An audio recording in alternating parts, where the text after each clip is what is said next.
I'm Mark Stansbury, manager of Lockheed Martin Global Travel and Event Services. We're here in Greenville, South Carolina, so I can tell everyone about our Travel Smart initiatives and how it's benefited Lockheed Martin. Over the last couple of years, Lockheed Martin has paid particular attention to cost reduction and affordability initiatives.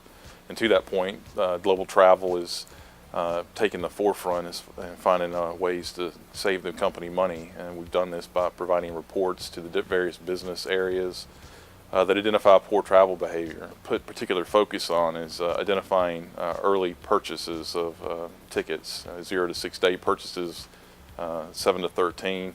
And we've identified this poor travel behavior to the business area so they can make a point of emphasis to the travelers to say, we need to book further in advance if we can. We've identified how much savings could be generated by doing that, and that conservatively in the last 12 months, probably $15 million in savings. We've also modified our non-refundable ticket process that allows us to reuse unused non-refundable tickets, and that's conservatively saved over $200 million in the past year. We've also identified things like premium airfare for international travel and how we can cut that back. We've also modified the corporate policy to make it more restrictive to purchase premium airfare, and that in turn has helped save the company money as well. We call this Travel Smart, identifying poor travel behaviors and teaching people how to travel smarter. We don't want them to travel less. We know we need to do that for business, but we want them to travel smarter. And by doing these things, they're still getting all the conveniences and perks that they expect from the various airlines. They're just doing it for less than what they were before.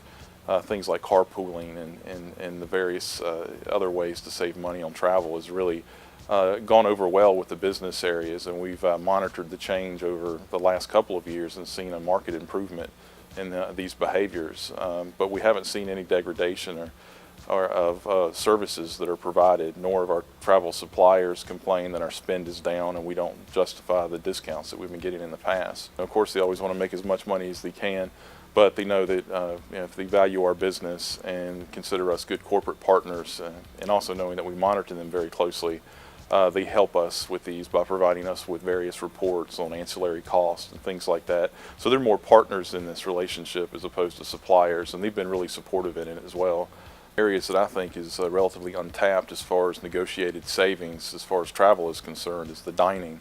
We have agreements with airlines, car, hotel, travel management company, but yet there's so many restaurants and places to eat out there. It would be inefficient to try to strike agreements with all these different restaurants. So we look for alternatives, ways that we could actually save money with that.